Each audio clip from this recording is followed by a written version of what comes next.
हफ्ते में 3 दिन करना है आपको, गेस्ट 1 घंटे पहले चेंज हो जाते हैं, आपको अंदाजा है इस बात का? बिल्कुल। ना कोई रिहर्सल, जिसका जितना मुंह बनता है वो पैसे मांग लेता है। मैं कुछ लोगों ने 1 करोड़ रुपया मांगा है आने के लिए। आप बताएं, डज इट मेक सेंस? मना पे हाँ, 1 करोड़ रुपया, 1 करोड़ रुपया लेंगे। अबे भाई क्या भाई, मैंने सिर्फ बात करनी है आपसे, ठीक है? मैं नाम मैंने तो सिर्फ बात करनी है। तो 1 करोड़, अब ये कोई सेंस बनता है? कोई $20,000 मांग रहे हैं, अच्छा अब बुला लो, $20,000 दे दिया आपको, आ जाओ। उसके बाद ये नहीं करना, वो नहीं। अबे भाई अब मैंने $20,000 दिए, घूमो। अब फिर नाचो भाई। हाँ फिर नाचो। अब ये नहीं मांगो मुझसे। ये क्या बात हुई? 20,000 भी अपनी मर्जी के पैसे ले लिए ना, आप करो जो बता, पूछ रहा हूँ मैं। अच्छा, हाईएस्ट पेड वैसे अभी तक किसको दिए है कोई? अच्छा मैं इन पे पढ़ता नहीं, लेकिन मैंने 2-4 सुने हाईएस्ट पेड। कोई क्रिकेटर ही होगा, आई एम श्योर। मगर बहुत बड़े बड़े लोग फ्री आए, मतलब बहुत बड़े बड़े लोग फ्री आए, और बहुत रिस्पेक्ट के साथ फ्री हैं। कुछ लोग ऐसे होते हैं जिनको मना नहीं आना है, तो वो इस तरह के अमाउंट बोल देते हैं।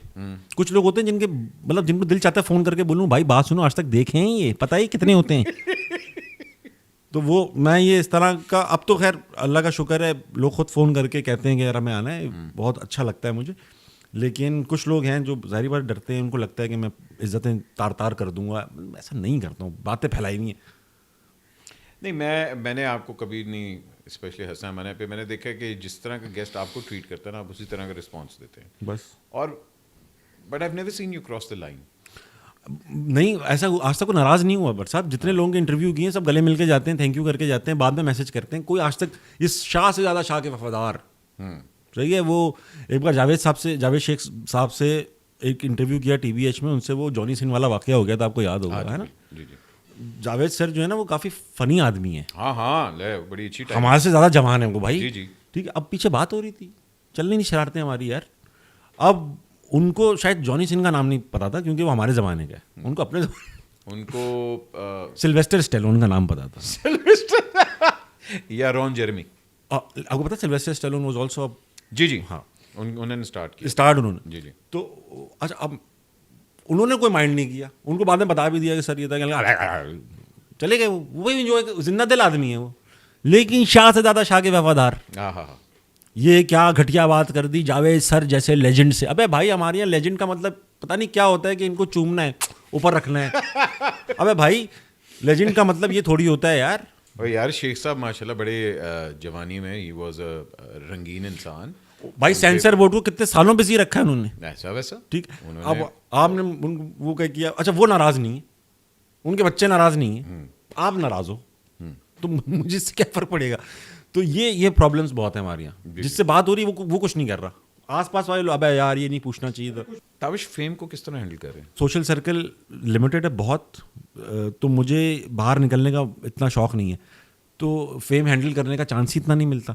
लेकिन मज़ा बहुत आ रहा है। ये नहीं कहूँगा कि ओहो अब तो लाइफ ख़त्म हो गई, अब प्राइवेसी। अब भाई बहुत मज़ा आ रहा है यार। हाँ, ये अल्हम्दुलिल्लाह। हाँ अल्हम्दुलिल्लाह। जहाँ जाते हैं हर पुलिस इज्जत करती है, एयरपोर्ट पे जाते हैं फैसिलिटेट होते हैं। हाँ। जो काम कराना होता है आराम से हो जाता है। जितने अमीर होते चले जा रहे हैं उतने कम लोग पैसे मांगते हैं।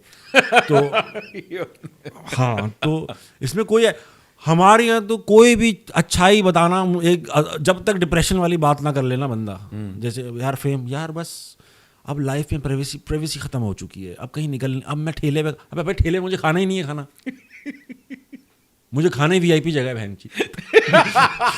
आपका जो कंटेंट अभी आप प्रोड्यूस कर रहे हैं, ये अगले 100 साल 150 साल तक ये हमेशा आपको पैसे अब देता रहेगा। हाँ। क्या आपको लगता है कि एक आर्टिस्ट के साथ, जो आर्टिस्ट को भी रियलाइज़ नहीं हो रहा कि आप अपना कंटेंट एक चैनल के लिए बना रहे हैं और आप उससे उस चीज़ का लिमिटेड पैसा लेके साइड पे हो रहे हैं, चैनल उससे सारी ज़िंदगी के लिए पैसे कमाई जा रहे हैं, आपको नहीं लगता कि चैनल के साथ ये अभी रियलाइज़ होना चाहिए कि भाईजान जो आपकी यूट्यूब की अर्निंग्स है उसमें से मुझे रॉयल्टी मिलनी चाहिए, और अच्छा, किसी भी आर्टिस्ट को उसके काम की रॉयल्टी मिलना चाहिए। और ये मैं जियो ज्वाइन करने से पहले मुझे पता था ये सब काम, तो मैं उसी बुनियादों पे आया हूँ मैं। अच्छा, रॉयल्टी आपने रखी अपनी? हाँ, ये मतलब ये हर किसी को अपने राइट्स पता होने चाहिए, हर किसी को पता होना चाहिए। आप निगोशिएट करें। देखिए बात सुनिए, मैं किसी को नौकरी पे रखूंगा ना, तो मैं अपने बेनिफिट्स को भी सोचूंगा। तो जियो इज अ कमर्शियल एंटिटी, बिल्कुल सही। वो अपनी बेस्ट डील बनाने की कोशिश करेंगे, कम से कम देना पड़े भाई, है ना? ये थोड़ी सब तुम ले लो बेटा, हमें बस 25 रुपये दे देना, ऐसा थोड़ी होगा। वो भी अपनी डील बनाएंगे, आपको ही पता होना चाहिए आपको क्या डील बनानी है। ये हमारी इग्नोरेंस है अपनी। सबने काम शुरू कर दिए, बड़े बड़े लोगों ने काम शुरू कर दिए, और ये दाग बेल डाली नहीं इस चीज़ की कि यार जो रॉयल्टी कमा रहे हो इसमें से भी हिस्सा दो। तो ये अगर आप मांगेंगे तो कोई देगा अगला, बाकी बगैर मांगे कौन जो है वो नेकी करेगा? नहीं बेटा ये पैसा जो आपने मांगा नहीं ये भी आप ले लें, ऐसा थोड़ी होगा यार। तो वो ऐसा नहीं है कि मना करेंगे। अब जैसे फॉर एग्जांपल मैं यूट्यूब पे अपना काम नहीं कर सकता, मतलब एक्सक्लूसिव कॉन्ट्रैक्ट पे है कि यार आप एक्सक्लूसिव हो फिर हमारे हाँ, लेकिन exclusivity comes with a cost. बिल्कुल, तो वो दे रियलाइज इट। ऐसा नहीं है, वो बहुत खुश रखते हैं। ऐसा नहीं है कि मैं उनके लिए मेहनत करता रहूँगा, वो मेरे लिए नहीं कर रहे, बगैर मांगे देते हैं। अपने आपको पॉलिटिकली थोड़ा सा स्टेयर क्लियर करते हैं। हाँ। मैंने आपके कभी पॉलिटिकल इतने, हालांकि आपने शोज किए, मगर आपने कभी पॉलिटिकल स्टांस अपना नहीं क्लियर नहीं किया, क्लियर नहीं वेक रखता हूँ मैं। तो ये बगैरती क्यों? बट सब अलग ही कसम। आप मुझे एक बात बता दें, इस मुल्क में जहाँ पर लिटरेसी रेट कागज़ पे 37.5% है, ख़वातीन में 17% है, और ये वो लोग हैं जो सिर्फ नाम लिख सकते हैं। अगर आप एब्सोल्यूट लिटरेसी पे चले जाएंगे तो 10 और 8% इस तरह का लिटरेसी रेट होगा, और भी कम होगा। सही है। ये लोग इन्हीं में से लीडर बनते हैं, इन्हीं यही वोट करके लेकर आते हैं। आधे से ज़्यादा 80% सीटें बरादरियों के नाम पे हैं, बट को, जट को, सुमरों को देते हैं। तो जब ये पॉलिटिकल निज़ाम है जिसका कोई सेंस ही नहीं बनता, सही है, तो मैं उस पॉलिटिकल निज़ाम में अपने इमोशंस डाल के या अपनी वो दे के कि मैं इनका सपोर्टर हूँ, क्यों बिलाजे मैं अपने आप को ब्लॉक? हर एक को हक है कि उसका अपना पॉलिटिकल स्टांस होना चाहिए, उसका पॉलिटिकल व्यू होना चाहिए, उसके बारे में आप ओपन होने चाहिए। दुनिया भर में होता है, लोग खुल के डेमोक्रेटिक होते हैं, खुल के रिपब्लिकन होते हैं, खुल के कंजर्वेटिव होते हैं। मगर अब तो हम उसको जज करते हैं और उसके ऊपर फिर कहते हैं कि अच्छा भाई ओ तू तो इनका तो चोर है, तू तो इनका तो कातिल है, तू तो ये है, तू ये है।